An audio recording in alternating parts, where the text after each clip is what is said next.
Boa tarde, eu sou a Renata Dalpini, eu sou coordenadora médica do Hospital Alemão Oswaldo Cruz, da parte de oncologia, e eu com diversos colegas meus hoje estamos aqui para conversar com vocês um pouquinho sobre as grandes novidades que ocorreram no Congresso Americano de Oncologia, que aconteceu nesse final de semana. Era para ter acontecido ao vivo em Chicago, essa sempre é a época, porém, em meio a essa pandemia, o congresso ele foi completamente virtual, online, e todas as aulas, todas as apresentações ocorreram nesse final de semana, então a gente está trazendo conteúdo bastante fresquinho. Não era possível colocar todo o conteúdo da ASCO desse congresso numa live única, por isso a gente resolveu dividir essa live em duas partes, e hoje eu estou junto com alguns colegas para discutir sobre os tumores gastrointestinais, os tumores geniturinários, os tumores de cabeça e pescoço, os tumores neurológicos e também algumas novidades em tumores raros. Eu estou aqui com o Dr. Marcos André, que vai conversar sobre cabeça e pescoço, o Dr. Jefferson, que vai conversar sobre os tumores neurológicos, o Dr. Denis sobre os tumores mais raros, e sobre os tumores geniturinários, a gente tem o Dr. Ariel conversando sobre os tumores que não são próstata, a doutora Elisa para conversar sobre os tumores prostáticos, e eu e a doutora Tassiana conversando sobre os tumores gastrointestinais. Então, sem muitas delongas, eu gostaria de iniciar convidando, então, a doutora Elisa para nos contar um pouquinho o que aconteceu de melhor nesse congresso, na ASCO, sobre o tema tumores de próstata. Olá, boa tarde. Obrigada, Renata, e a todos os participantes pelo convite. Vou comentar alguns trabalhos que eu achei importante para os nossos pacientes sobre câncer de próstata. Então, o primeiro trabalho de grande interesse é o estudo HERO. Nós sabemos que os pacientes com câncer de próstata, eles necessitam usar como parte do seu tratamento medicações que diminuam os seus níveis no sangue de testosterona, pois a principal via de crescimento do tumor da próstata é a via hormonal da testosterona. Há muitos anos nós usamos medicações que inibem a produção da testosterona, os chamados agonistas do GnRH, que é o hormônio que estimula a produção da testosterona pelos testículos. São medicações bastante conhecidas e aplicadas pela via subcutânea. E o que esse trabalho tem de especial? Ele comparou uma medicação oral, o Relugolix, que é um antagonista do GnRH oral, o primeiro da sua classe, contra um agonista do GnRH tradicional. Foi um trabalho positivo quanto à eficácia do tratamento e também com uma diminuição importante de cerca de 3 vezes no risco de complicações cardíacas nos pacientes. Nós sabemos que as complicações cardíacas, como infarto e AVC, são um efeito colateral importante que ocorre numa pequena proporção dos pacientes que usam os agonistas do GnRH. Além disso, os pacientes que usaram o Relugolix apresentaram também uma boa tolerância, né, ao tratamento, e como a medicação é oral, eles precisam ir menos vezes ao hospital para receber o tratamento. E em tempos de pandemia, isso se torna ainda mais relevante. Os outros 2 trabalhos que me chamaram a atenção se referem a um exame que nós já temos disponível aqui no Brasil, que se chama o PET com PSMA. O primeiro trabalho avaliou o uso deste exame na avaliação por imagem, né, de estadiamento dos pacientes antes da realização da cirurgia da próstata.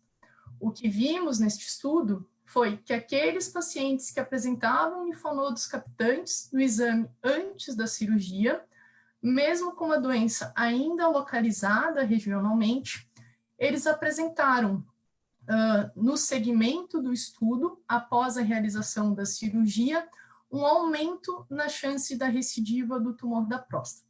E isso levanta importantes questões para a gente, né? Como a importância de nós realizarmos exames de imagem mais sensíveis para a avaliação da doença dos pacientes e também para a gente discutir quais são as melhores estratégias terapêuticas para oferecermos para os pacientes. Um outro estudo também bastante interessante com esse exame, ele avaliou o uso do PET com PSMA em pacientes que haviam recebido um tratamento do seu tumor primário, seja com cirurgia da próstata, seja com radioterapia da próstata, e no segmento esses pacientes apresentavam uma elevação do PSA, que é uma situação que nós chamamos de recidiva bioquímica. E o uso do PET com PSMA nesse estudo mudou a conduta de tratamento dos pacientes em 64% dos casos, o que é extremamente significativo e relevante na nossa prática clínica.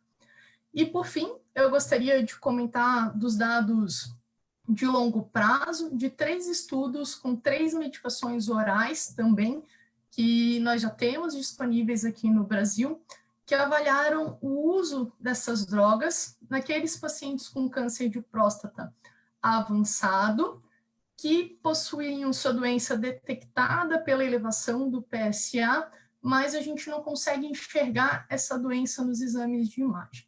Então, esses estudos, eles comprovaram o benefício dessas medicações, tanto para o controle da doença, quanto para a sobrevida dos pacientes no longo prazo. Então, acho que isso é bastante relevante também para os nossos pacientes. Acho que esses trabalhos foram que me chamaram mais a atenção.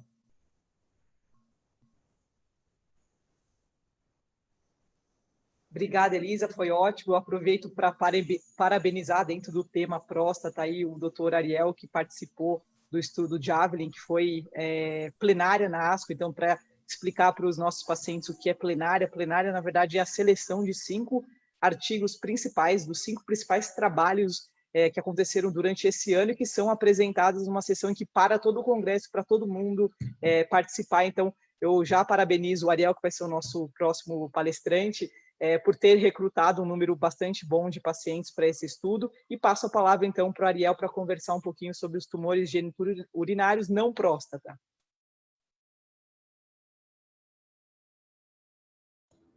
Obrigado a todos ouvintes, telespectadores, né?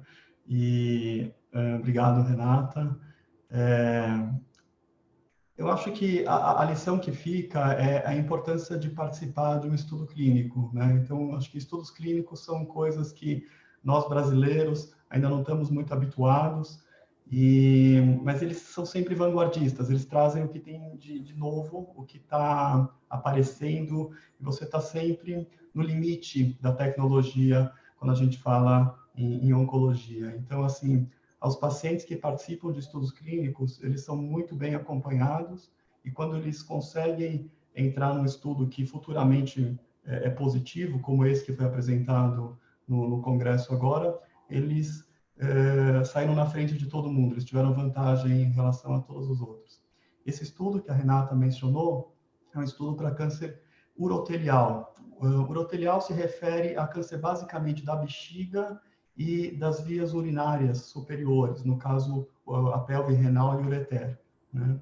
Esse tipo de tumor é o 6º ou 7º mais comum, ele é mais frequente em homens e é mais frequente em pacientes tabagistas.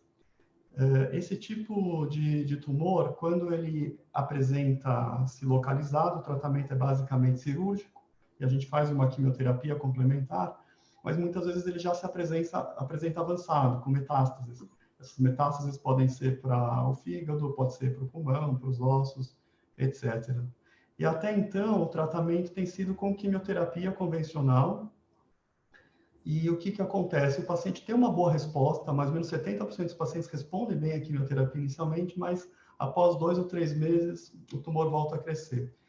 Então, a gente vive uma nova fase na oncologia com a imunoterapia, que são medicações que tentam estimular o nosso sistema imune para reconhecer as células tumorais como algo inimigo, né? E aí começar a brigar contra essas células tumorais. E a gente já sabe do papel da imunoterapia no câncer de bexiga, assim como no câncer de rim, câncer de estômago, câncer de pulmão, melanoma, vários outros tumores. E no câncer de bexiga, a imunoterapia estava guardada para quando o paciente falhava a quimioterapia. Então, a gente fazia primeiro a quimio e depois, quando a doença crescia, a gente guardava para fazer a imunoterapia. Então, o que esse estudo avaliou? Ele recrutou 700 pacientes, e o Oswaldo Cruz participou nesse recrutamento mundial, e metade dos pacientes recebeu uma imunoterapia logo depois da quimio, e a outra metade não recebeu, ficou apenas em acompanhamento. O que se viu? Os pacientes que receberam imunoterapia após a quimioterapia, eles tiveram um tempo até a doença voltar, a doença progredir muito maior. Isso fez com que eles vivessem mais, com que eles tivessem mais qualidade de vida e menos dor e menos complicações. Os pacientes que ficaram em acompanhamento, eles ficaram fazendo os exames de acompanhamento, quando a doença voltou, metade deles recebeu a imunoterapia, e aí já não funcionou tão bem. Então, esse estudo, ele mudou o nosso conceito. Hoje em dia, quando vem um paciente com câncer urotelial, né, que a origem é bexiga, o pélvico renal, ureter, avançado, né, o nosso conceito agora é fazer quimioterapia e depois deixá-lo com... A gente faria mais ou menos 3 ou 4 meses de quimioterapia e depois deixaria com uma imunoterapia, a gente chama disso de manutenção, de acompanhamento. Tá? Um outro estudo que eu achei interessante em câncer de bexiga, mas não tão bem sucedido, foi um estudo que avaliou o papel da imunoterapia como preventivo. Então, para pacientes que com a doença localizada de bexiga operaram, eles avaliaram entre dar imunoterapia ou só acompanhar. Infelizmente, não teve diferença. A chance da doença voltar acabou sendo a mesma, fazendo imunoterapia ou não. Então, atualmente, a vantagem da imunoterapia é para pacientes que têm a doença avançada, para pacientes que têm doença precoce, a gente não pode indicar ainda quando o tema é câncer de bexiga. A gente espera que essas coisas mudem, né?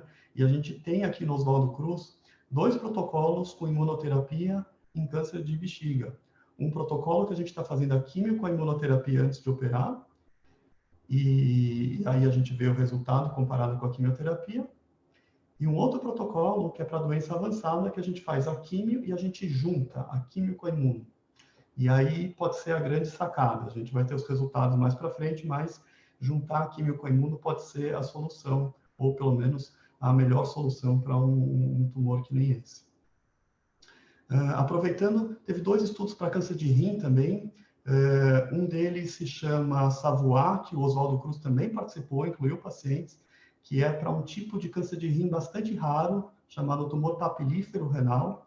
E esse estudo testou uma droga nova, com nome bem difícil, chamado savolitinib, e comparou com a medicação convencional, que é o sunitinib. E era para pacientes especificamente que têm uma mutação chamada MET, um subtipo específico de uma doença rara, vamos dizer assim. Mas o estudo foi bem interessante, com boas respostas nesses pacientes que tomaram savolitinib, então é mais um progresso, né, quando o assunto é câncer de rim, tipos raros. Do tipo comum de câncer de rim, o que esse congresso nos mostrou é que a combinação de uma medicação oral, chamada axitinib, com uma imunoterapia chamada pembrolizumab, foi superior a uma outra medicação oral e passa a ser também um novo padrão. Como vocês podem ver, para a doença avançada, a imunoterapia ela está caminhando cada vez mais e já passou a ser a nossa primeira opção na manutenção do câncer de bexiga e já é a primeira opção para o tratamento do câncer de rim. Perfeito, Ariel, muito obrigada pelos seus esclarecimentos e novamente parabéns por ter colocado pacientes para esse estudo que foi selecionado como um dos principais estudos do Congresso, então é com bastante ciência que a gente chega lá, né? E dando sequência então aqui à nossa live, eu convido o Dr. Marcos André, que é especialista em tumores de cabeça e pescoço, para falar um pouquinho sobre as novidades nesses tipos de tumores. Marcos, com você. Obrigado, Renata. Eu parabenizo aí o Ariel. A gente é testemunha de todo o esforço, de dedicação do Ariel em relação às pesquisas. Esse é um hospital vocacionado para pesquisa, é um grupo vocacionado para pesquisa. Temos iniciativas muito interessantes de pesquisa aqui dentro, então eu recomendo fortemente que os pacientes fiquem atentos a isso e que estimulem pessoas conhecidas realmente a serem recrutados para estudos clínicos. E em cabeça e pescoço não é diferente. A pesquisa clínica, ela move, né, também cabeça e pescoço, e um dos trabalhos apresentados nessa ASCO, que foi um ASCO meio que requintada e trazendo, em cabeça e pescoço, pelo menos requintada, trazendo os dados de outros estudos, de outros congressos, mas trazendo o follow-up, o segmento mais prolongado de estudos muito importantes, como o Keynote 048. Então, todas as vezes que, assim, para os pacientes não faz muito sentido esses nomes de estudos, mas toda vez que se ouvir alguma coisa em termos de Keynote, isso tem relação com estudos envolvendo pembrolizumab. E quando é checkmate, tem a ver com o nivolumab. Então, duas drogas imunoterápicas. E em cabeça e pescoço, o Keynote 048 foi um estudo do qual eu fui PI, então teve a apresentação requintada agora nesse congresso de dados de segmento mais prolongado, confirmando o benefício na primeira linha, né? Então a primeira linha é aquele primeiro tratamento que se faz num tumor avançado, num tumor metastático, localmente avançado inoperável, grande, ressecável, recidivado ou metastático, e esses são tumores muito graves e para os quais a gente tem poucas opções de tratamento, infelizmente, mas a imunoterapia chegou com muita força, com um dado muito robusto nessa população, e hoje já está incorporada na primeira linha. Então foi isso que esse trabalho, o Keynote 048, trouxe, confirmando que a primeira opção de tratamento para os pacientes com tumores de cabeça e pescoço, sem dúvida nenhuma, deve envolver imunoterapia para esses pacientes a critério do médico. Obviamente que existem algumas situações que não precisa os pacientes ficarem sabendo aqui detalhes disso, em que momento, em que parâmetro de PDL1 oferecer, que é um biomarcadorzinho que a gente usa, mas não precisa saber esse detalhe, mas é só saber que imunoterapia é uma opção muito válida para o primeiro tratamento a ser oferecido para os pacientes. E um dos grandes rivais aí da imunoterapia nesse cenário são duas químios, uma mais histórica que a gente já usa no cenário metastático, sempre falando aqui até o momento, que é um esquema chamado Extreme, né, uma combinação de drogas que a gente já usa desde 2008, então há 12 anos já estabelecido no mercado e no cenário de tratamento de cabeça e pescoço, versus aí também um outro combo de tratamento chamado TPX, que envolve platina, doublet de platina, envolvendo também aí o cetuximab, que é um anticorpo, né? Não precisa ficar muito apegado a esses nomes, mas só para saber que hoje o cenário do tratamento da doença avançada, ela é muito rica, a gente tem várias opções, isso é excelente para os pacientes, tá? Isso no cenário avançado metastático, né? No cenário mais precoce, ou seja, daquela doença mais inicial que a gente está pensando em cirurgia ou em radioterapia, a gente tem hoje sempre aquela dúvida do tratamento de consolidação adjuvante, ou seja, pós-operatório ou pós-realização de tratamentos locais, né? Tratamentos locais com cirurgia. E sempre tem aqui que entra no nosso algoritmo de tratamento, digamos assim, a possibilidade de oferecer uma complementação no pós-operatório com radioterapia, ou rádio pura ou rádio junto com quimioterapia. E quando que a gente adiciona a quimioterapia para os pacientes operados? Em duas situações. Primeiro, quando tem a margem ainda comprometida, e segundo, quando tem envolvimento dos gânglios próximos ali da região de cabeça e pescoço, envolvidos e com extravasamento do tumor para além dos limites desses gânglios. Então, são duas situações que, mesmo operando, precisa complementar com radioquimioterapia, e para esse cenário, a gente precisou de muito tempo para chegar ao trabalho que foi apresentado na ASCO, que talvez tenha sido um dos trabalhos mais importantes até aqui, e que talvez tenha realmente feito uma grande divisão, um marco aqui em cabeça e pescoço, que foi oferecer não mais aquela radioterapia junto com a cisplatina, que é uma droga muito difícil para os pacientes, uma dose cheia, mas fragmentar essa dose de cisplatina, de quimioterapia, semanalmente. E isso foi muito bem tolerado pelos pacientes e trouxe resultados muito bons, né? Então, em cabeça e pescoço, que é um grande conjunto de tumores, esses foram os grandes avanços que a gente teve, então, de segmento de imunoterapia, mostrando realmente o benefício de imunoterapia na primeira linha, ou seja, na primeira linha da doença metastática. Já tinha sido estabelecida o seu benefício em estudos prévios, em congressos prévios, agora só reafirmando o papel da imunoterapia na doença avançada e na doença no pós-operatório, a gente complementando com um esquema mais brando para os pacientes. Isso tudo falando de carcinoma epidermoide, que hoje, infelizmente, é o quinto mais comum e o sétimo mais comum no homem brasileiro. Então, quinto, cavidade oral, e sétimo, os tumores de laringe. Então, cabeça e pescoço é um problema muito grave hoje no Brasil e claramente relacionado ao cigarro. Desses 10 tumores mais frequentes no homem, 7 estão relacionados ao abuso de álcool e cigarro. Daí a importância de saúde pública desses tumores, a gente ter mais opções de tratamento. Mas não só cabeça e pescoço do tipo carcinoma epidermoide acontecem nessa população, mas existe um tumor mais raro chamado, um conjunto também de tumores chamado tumores de glândulas salivares.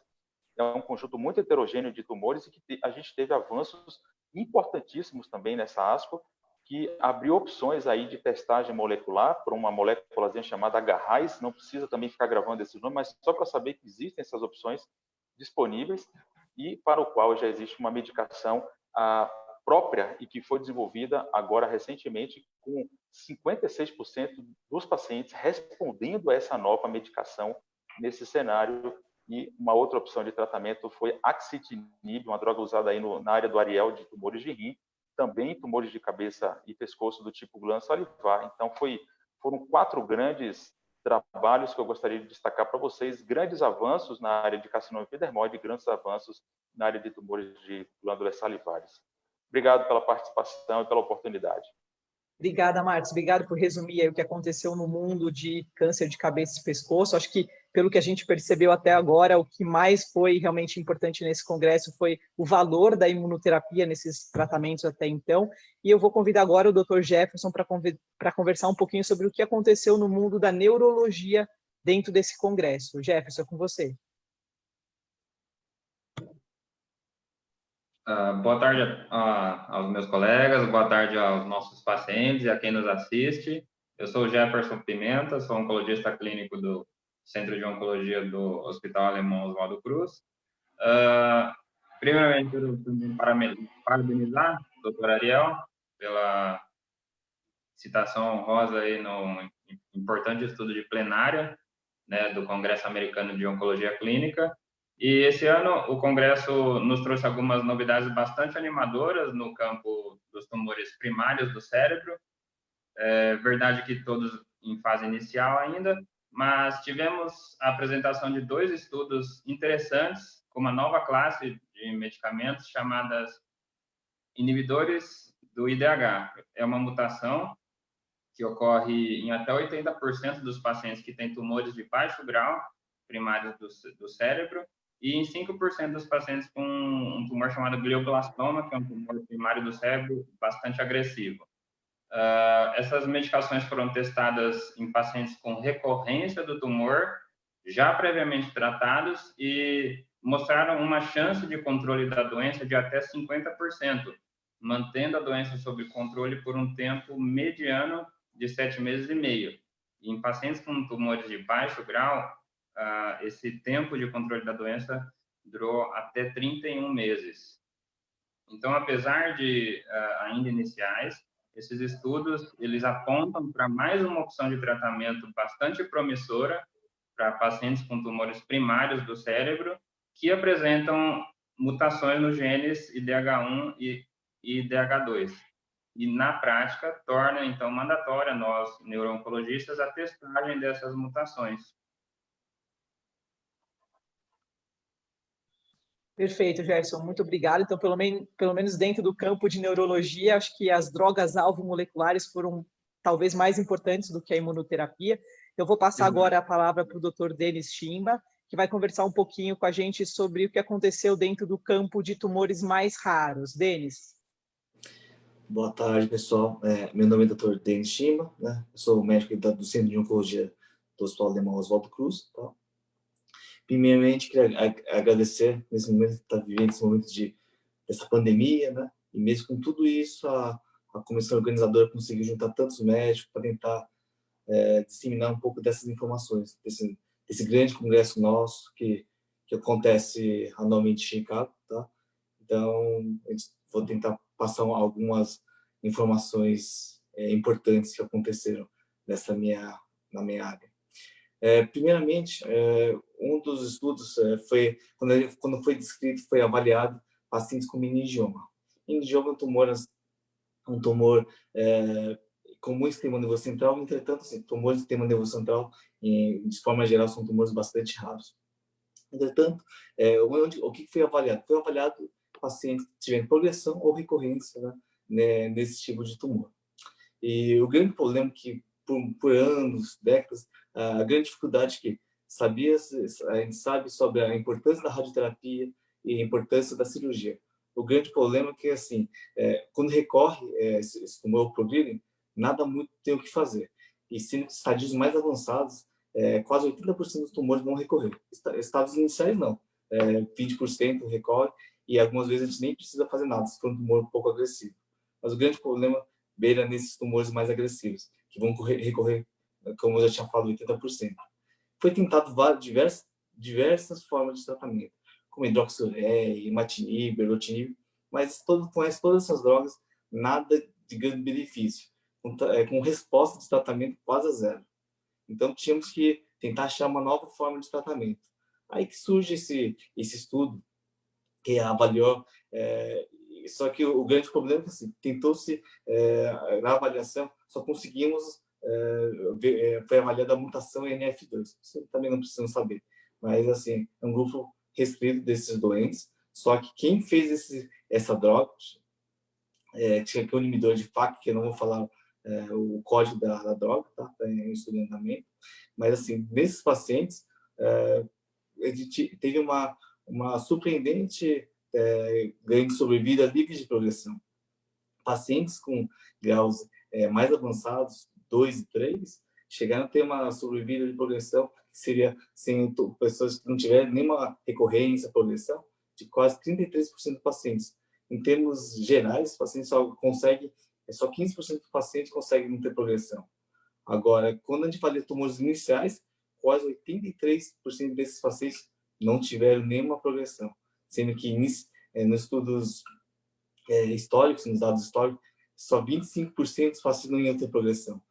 Ou seja, é uma droga em estudos iniciais, dados iniciais, ainda número pequeno de pacientes, mas é uma droga bastante promissora que a gente tem que ficar de olho. Uma droga que temos grandes... É uma luz no fim do túnel para esses pacientes com meningioma, principalmente esses pacientes de alto grau.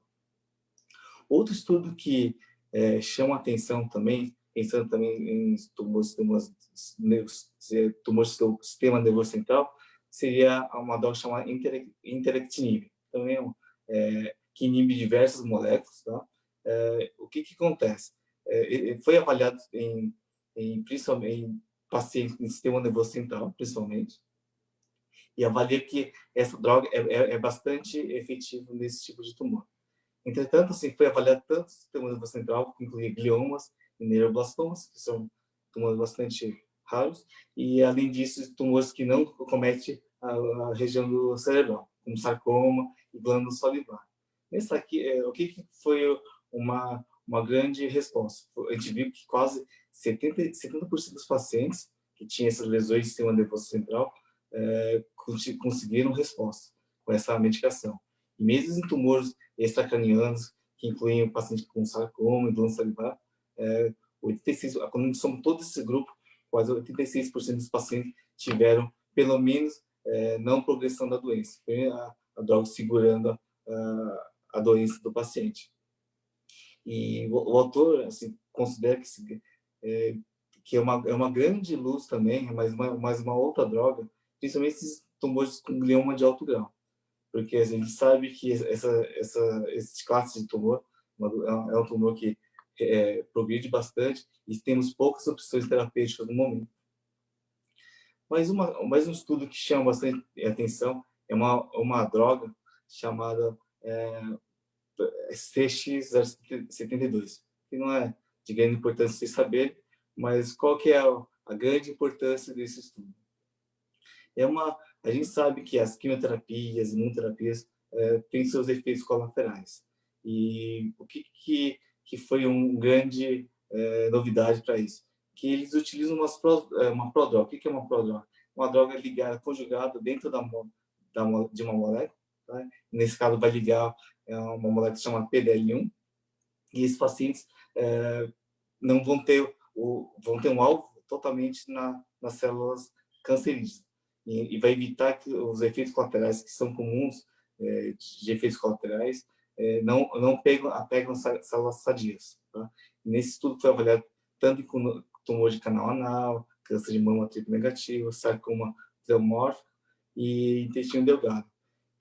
E essa droga assim, mostrou uma situação que teve uma resposta importante, com pouca efeitos colaterais, como pneumonite, hepatite, colite, rash, endocrinopatias, então as alterações do sistema endócrino, que são bastante comuns em pacientes que fazem imunoterapias. Mas uma opção para o futuro, ou seja, desses 3 estudos, são todos estudos iniciais, mas bastante promissores para tumores raros, e a gente espera que isso seja um futuro promissor. Agradeço o convite para participar dessa live, espero que vocês tenham gostado. Muito bem, Denis, obrigada. Lembrando a todo mundo que está acompanhando a gente na live pelo Facebook, se quiserem deixar comentários, a gente vai tentar, na medida do possível, responder as perguntas. E, por fim, a gente vai conversar um pouquinho o que aconteceu dentro do mundo de tumores gastrointestinais, que também é um mundo bastante amplo. Então, a gente acabou dividindo entre os tumores mais altos, né, estômago, esôfago, pâncreas e fígado, e os mais baixos, que é principalmente o câncer de cólon. Então, eu convido a doutora Tassiana agora para conversar com a gente o que houve dentro desse cenário de câncer coloretal de mais novidade. Tassi. Olá, gente, boa tarde. Aqui é a doutora Tassiana Mutão, sou oncologista aqui no Hospital Alemão de Oswaldo Cruz. Eu acredito assim, a ASCO, na área de gastrointestinal, teve grandes trabalhos pertinentes, grandes avanços e várias discussões, e eu acho que foi muito proveitoso para todo mundo, assim. Atualmente, vários trabalhos, eles tentam, não só na área de gastrointestinal, mas eles tentam descalonar os tratamentos. Eles tentam de avaliar o tratamento padrão e comparar com um tratamento que talvez a gente ofertaria menos toxicidade ao paciente, diminuindo algum dos componentes da quimio, ou a dose, enfim. Num desses trabalhos que foi apresentado na ASCO, foi a atualização de um dos grandes trabalhos de gastrointestinal atualmente, que chama IDEA, que são uma atualização de 6 estudos concomitantes, e que nessa ASCO ele apresentou a atualização principalmente após maior, né, a análise de acompanhamento dos pacientes, e nesse contexto, como que pacientes com câncer de colo, já em adjuvância, pacientes então que foi para cirurgia, e quando chega para a gente teria um padrão de quimioterapia, e esse padrão geralmente seria por 6 meses. E aí a análise do grupo que a gente ofertaria a mesma quimio, mas por um tempo menor, que seria por 3 meses. E aí, realmente, os dados que vieram realmente reafirmando para nós e favorecendo a essa prática para alguns pacientes, a gente poderia reduzir essa quimioterapia por 6 meses, de 6 para 3 meses, e além disso, da gente ter a oportunidade de fazer um esquema com uma delas com medicação oral, e aí, nessa era de Covid, diminuir o número de vezes que os pacientes vêm ao centro infusional, vêm no hospital. Um outro estudo importante na nossa área é principalmente o que chama de estudo PANDA, e ele avaliou pacientes idosos, acima de 70 anos. Na oncologia, assim, poucos estudos avaliam essa faixa etária. Muitas das vezes, esses pacientes são excluídos do estudo porque tem múltiplas comorbidades, e aí não é uma população que a gente consegue ter uma real avaliação. Então, esse estudo ele foi para pacientes acima de 70 anos, e a média de idade era de 77 anos, e que tinha um carrasco selvagem, e aí, que é um tipo de mutação que a gente avalia, e que ele demonstrou uma sobrevida parecida com o tratamento padrão, se a gente descalonar o tratamento para esses tipos de pacientes, que seriam mais idosos e mais frágeis. E essa redução do tratamento, esse estudo mostrou que a gente teria um benefício bem parecido, que os médicos, a gente poderia propor para os pacientes idosos e frágeis terapia eficaz, contudo com uma toxicidade menor. Então, foi um estudo bem relevante para a gente. Outro foco, né, que cada vez mais os estudos importantes vem na terapia personalizada. Quer dizer que a gente quer mais uma terapia mais dirigida, uma terapia de mutações específicas, de alterações genéticas específicas, e visando essa análise, foram desenvolvidos vários estudos nessa área, e nesse ano a gente tiveram algumas respostas. Um desses estudos chama estudo de Destiny, que é para quem tem HER2 positivo. Esse estudo ele avaliou uma medicação nova para pacientes que têm esse tipo de receptor, de marcador, que a gente chama de HER2 positivo, e avaliou o uso de uma medicação nova que é dirigida, que chama Trastuzumab deruxtecan. Isso a gente viu realmente uma importante taxa de resposta, e é uma medicação que provavelmente no futuro a gente vai estar podendo prescrever, mas não nesse momento, que estão ainda em fases iniciais, os estudos, que nesse estudo é fase 2, ainda a gente precisa um pouquinho mais de avaliar os próximos estudos. Essa droga não é só para cólon, vocês vão ver muito falar em câncer de mama, em câncer de pulmão, então é uma droga assim, que realmente vai ser muito relevante na área da oncologia.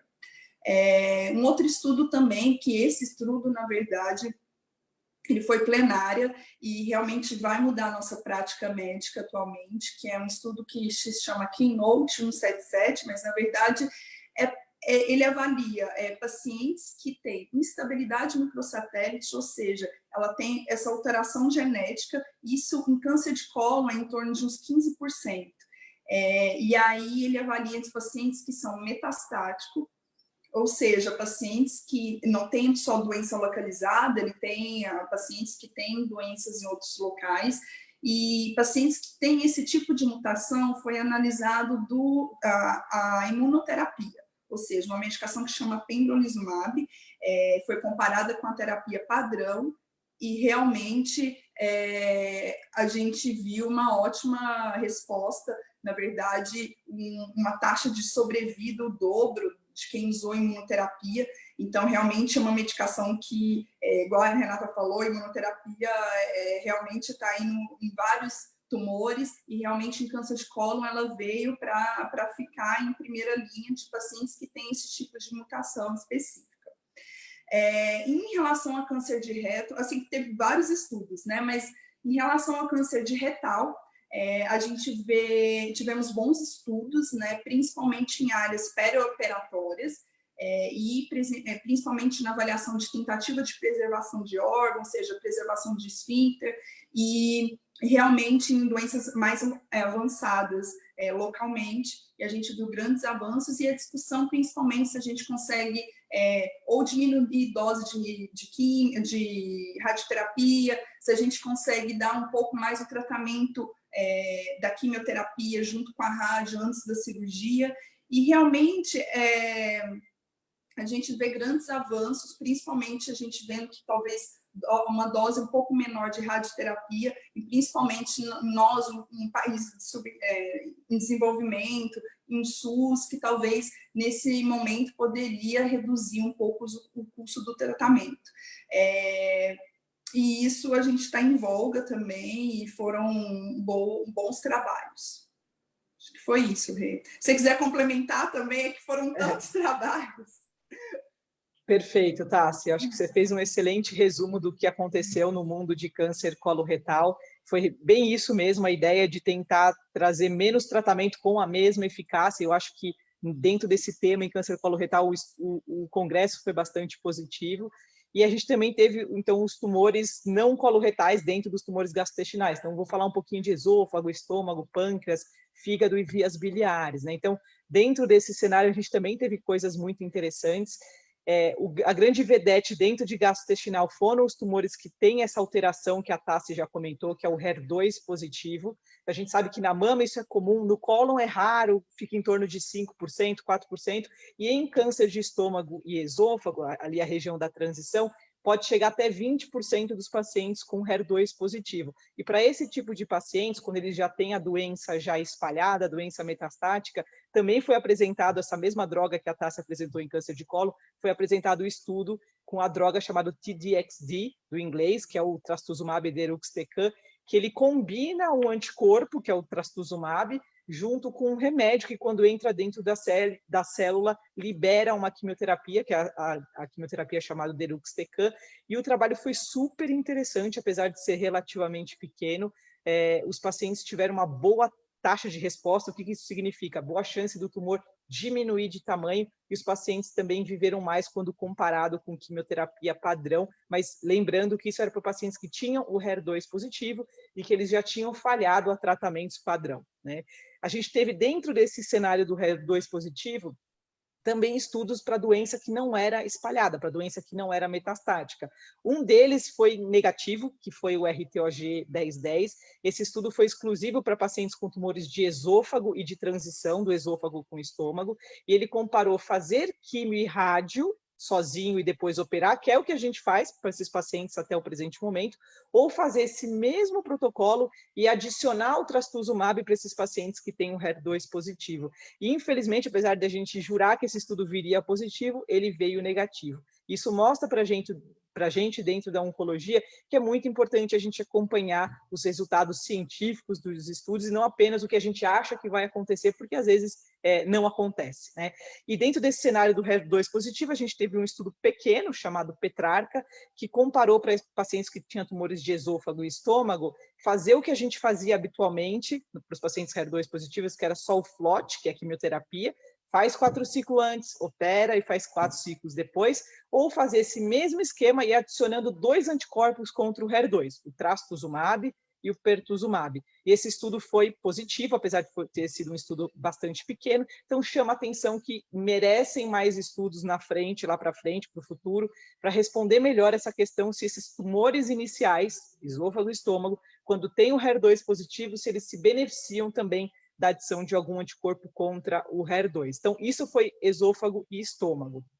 Para pâncreas, o que a gente teve não foram drogas novas, mas sim mostrando que a estratégia dos pacientes que têm doença, que dá para operar, então pacientes que têm tumores de pâncreas, que são candidatos à cirurgia, vale mais a pena a gente fazer quimioterapia antes do que operar e depois fazer a quimioterapia. Apesar do estudo ter sido relativamente pequeno, que é um estudo do SPAC-5F, ele mostrou que aqueles pacientes que fizeram a quimioterapia antes de operar, eles foram melhor, eles viveram mais, eles foram mais curados do que os pacientes que foram operados de cara. Então, em pâncreas, eu chamei atenção para esse estudo.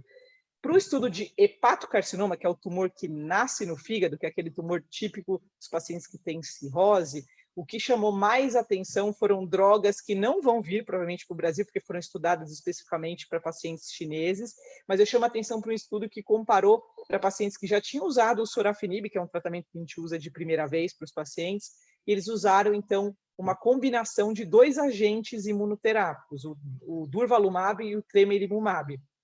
E foi muito promissor, né? Muitos pacientes tiveram uma boa redução do tumor e aparentemente viveram bastante, o que foi bastante animador, lembrando que a imunoterapia também já chegou dentro do hepatocarcinoma para a primeira linha, ou seja, quando o paciente acaba de diagnosticar com a doença metastática. Então, mais uma vez, a imunoterapia vindo para ficar também no hepatocarcinoma, que é o câncer que nasce no fígado.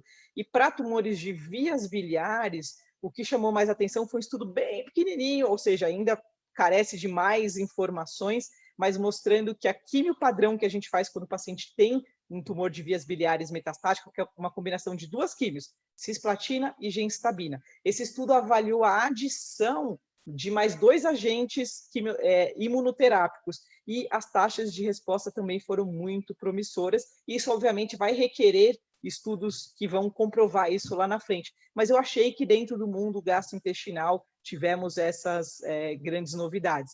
E eu acho que valeria a pena também a gente comentar aqui que a gente está vivendo essa época da pandemia por Covid e cada vez mais a gente está tendo dados de pacientes com câncer que desenvolveram a infecção, a doença Covid-19. E foi apresentado um estudo interessante, né, nessa ASCO, mostrando que sim, os pacientes que têm câncer, eles têm um risco, né, maior de ter complicações e até evoluir para a morte quando desenvolvem a doença, porém isso está mais relacionado com pacientes mais idosos, então quanto mais idoso, pior, e também pacientes que têm o que a gente chama de outras comorbidades, outras doenças, né? Então pressão alta, diabetes, problema de enfisema e tantos outros problemas que podem aumentar o risco. E também se o paciente ele está com a sua performance não tão boa, então aquele paciente que está debilitado, que está precisando de cadeira de roda, que não consegue sair da cama, esse paciente tem um risco muito grande de morrer se ele pega o Covid. Então a gente tem que ficar cada vez mais atento e adotar as medidas de precaução, e é isso que a gente tem feito lá no Oswaldo, a gente tem feito uma medida de extrema segurança para minimizar o risco de transmissão de Covid lá dentro do Centro de Oncologia. Então, eu vou aproveitar agora para abrir aqui para as perguntas, né? E deixa eu ver aqui, vocês podem mandar a pergunta aqui pelo Facebook. Vamos ver se eu acho aqui alguma pergunta. Tá. Acho que a gente teve alguma sobre o painel sobre Covid-19 e os pacientes oncológicos, que eu acho que é isso que eu acabei de comentar, né, esse trabalho. Não sei se algum outro dos meus colegas querem comentar sobre infecção pelo Covid em meio aos pacientes oncológicos. Elisa, Ariel, Marcos, Jefferson, Denis, Tassi.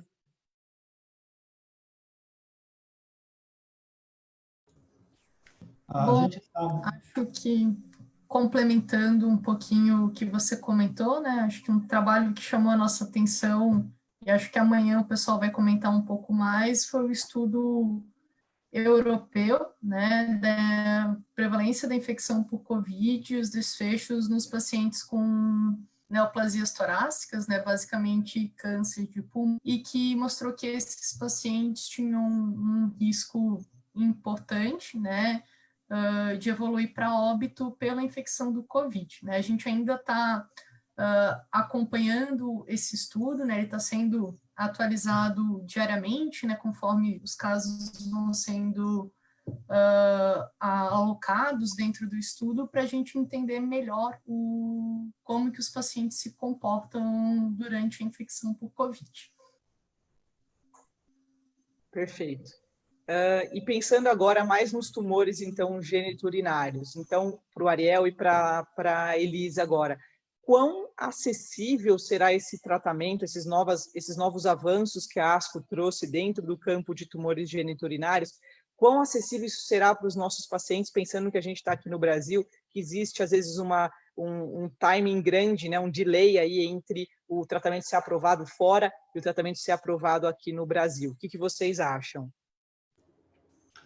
Bom, na área de tumores de bexiga, a maioria das drogas que eu mencionei já são aprovadas no Brasil, só que elas são aprovadas no contexto de pacientes que falharam a quimioterapia. Então, se a nossa ideia é puxar esses remédios precocemente, a gente depende de uma autorização da nossa agência reguladora, né, da ANS, para que essas medicações sejam incorporadas nas medicações obrigatórias, né, de cobertura do convênio, tanto as injetáveis quanto as de via oral, como a medicação para câncer de próstata que a Elisa mencionou. Então, assim, tem vamos dizer assim, um delay, tem um intervalo de tempo entre as drogas serem analisadas e aprovadas pelo FDA, que é a entidade americana, e serem aprovadas aqui no Brasil pela Anvisa e posteriormente pela ANS, se tornando obrigatórias, né? Até lá, essas drogas elas podem ser utilizadas dentro de um contexto de estudos clínicos, né? Dentro de estudos clínicos a gente tem essas opções, né? E em casos excepcionais a gente pode solicitar essas medicações se o paciente tiver um plano de saúde com relatório de excepcionalidade, né?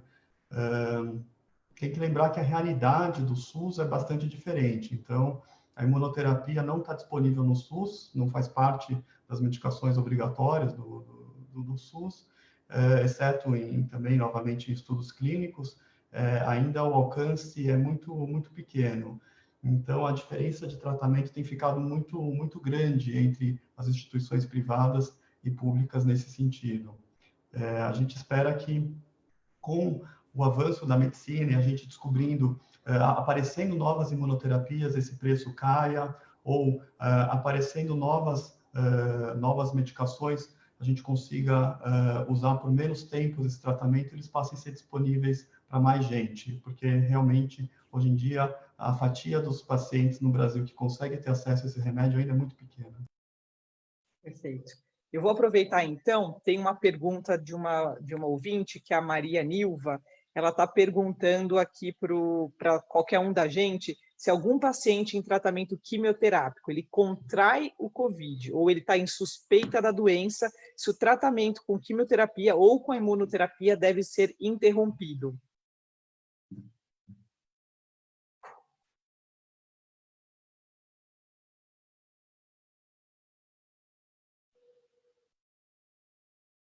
Bom, eu vou então aproveitar para responder a pergunta aqui. Na verdade, Maria Nilva, obrigada pela sua pergunta. Sim, nós costumamos interromper o tratamento, contanto que o paciente, obviamente, tenha sintomas. E, em geral, a gente espera 14 dias, isso é em média, não existe um estudo determinando esse intervalo para a gente, é mais um bom senso de não fazer um tratamento para que o paciente não tenha, na verdade, uma piora imunológica, uma queda da imunidade por conta da quimioterapia e que isso possa comprometer, né, a infecção que o paciente tem pelo COVID, comprometer, eu digo, os resultados, a evolução desse paciente. Não sei se algum dos meus colegas quer comentar também. Eu acho que isso é uma coisa que é válida para a maioria das infecções, não só para a questão do COVID, né? Então, se o paciente também está em quimioterapia e desenvolve uma infecção na perna, uma infecção urinária, uma pneumonia, a gente também respeita o tempo de cura, né, do quadro infeccioso para poder continuar o tratamento, não só em relação ao COVID. Perfeito, Ariel. Então, assim, a nossa rotina, né, a nossa prática é sempre priorizar o paciente se recuperar por completo de qualquer quadro infeccioso, seja ele COVID ou seja ele qualquer outra infecção, né?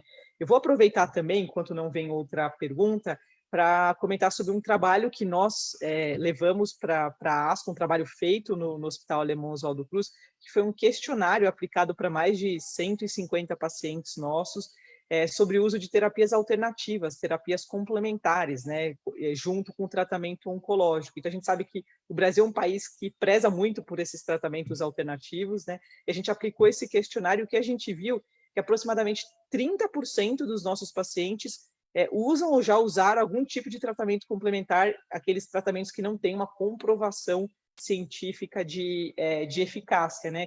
E o que chamou mais atenção no nosso trabalho é que cirurgia espírita foi a principal, né? Diferente do que acontece aí no resto do mundo. Aqui a gente sabe que cirurgia espírita é algo relativamente comum no nosso meio, talvez agora caia um pouquinho por conta da história lá do João de Deus, mas foi muito frequente mesmo. E o que chamou a atenção é que desses 30% dos pacientes que usavam terapias complementares, 60% deles não acreditavam que aquilo tinha alguma eficácia contra o câncer. Então, estavam usando porque um parente pediu, porque algum vizinho fez questão que o paciente usasse. Então, isso mostra o quanto, na verdade, é interessante esse tópico de temas de medicina alternativa, de terapia complementar, e a gente espera publicar esse trabalho aí em breve, né? Vamos ver se tem mais alguma pergunta aqui, se alguém quiser comentar mais alguma coisa. Então, enquanto isso, eu vou pedir para o Marcos comentar um pouquinho, então, sobre, na prática, como é que tem sido o uso da imunoterapia nos pacientes com câncer de cabeça e pescoço, pensando em Brasil, pensando no nosso cenário. Perfeito, Renata. Obrigado pela oportunidade. Hoje, o cenário de cabeça e pescoço ele está bem rico em relação a isso, porque a imunoterapia chegou muito fortemente já para a cabeça e pescoço. A gente já tinha aprovado uma droga chamada nivolumab, num cenário pós-falha, a quimioterapia de primeira linha à base de platina, ou carboplatina, ou cisplatina.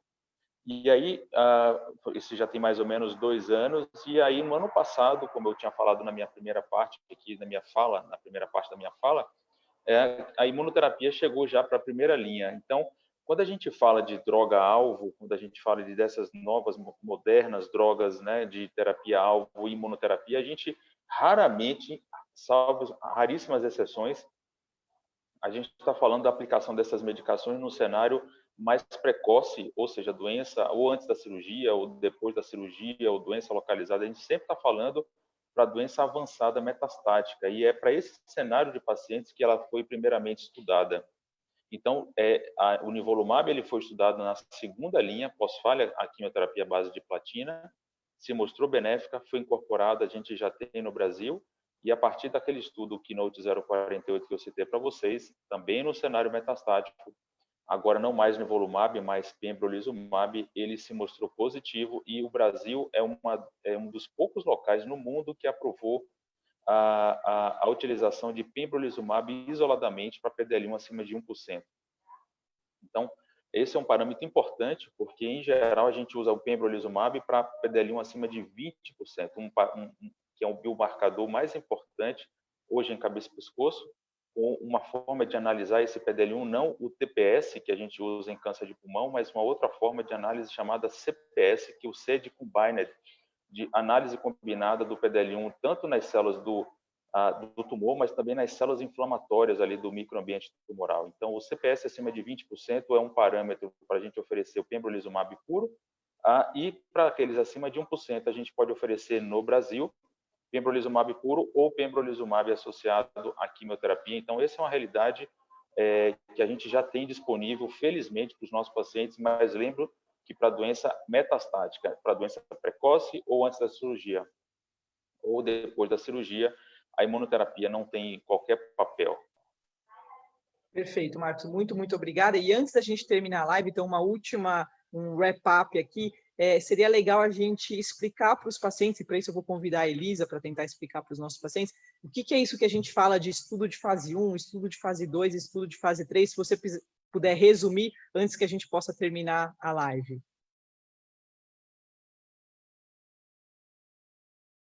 Só o seu microfone, isso. Valeu. Agora conseguiu sair do mudo.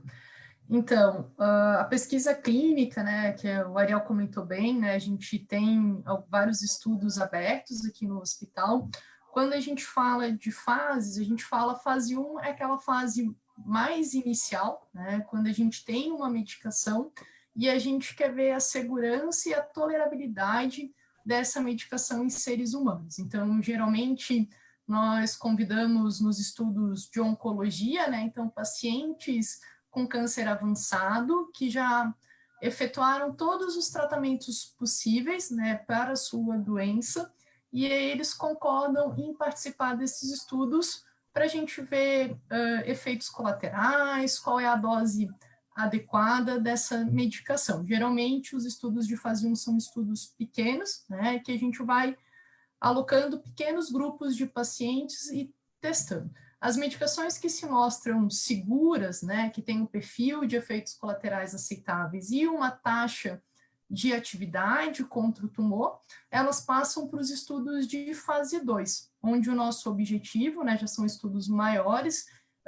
tumores específicos, é a gente testar a taxa de resposta e ver se essa medicação realmente ela é eficiente no combate da doença. E a última fase, né, são os estudos de fase 3. Então, são as medicações que já passaram pelos estudos de fase 1, pelos estudos de fase 2. Então, a gente já sabe que elas têm uma eficácia e que elas são seguras, e a gente quer comparar contra o tratamento padrão, né? Então, como o Ariel bem explicou, né, no estudo do Javelin, né, a gente tem a quimioterapia padrão naquela situação para câncer de bexiga, e após, né, até a apresentação desse estudo, os pacientes faziam 3 a 4 meses de quimioterapia e iniciavam o acompanhamento. E aí a gente comparou esse padrão, que era o acompanhamento, versus o uso da imunoterapia. Então, essas seriam as fases dos estudos, e a gente ainda tem um estudo que a gente fala que é o estudo de fase 4, que é quando a gente pega dados do mundo real, né, depois que as medicações já estão aprovadas, e a gente às vezes percebe efeitos colaterais mais raros, que não foram vistos nos estudos de fase 3, porque a incidência é muito baixa. Seria isso.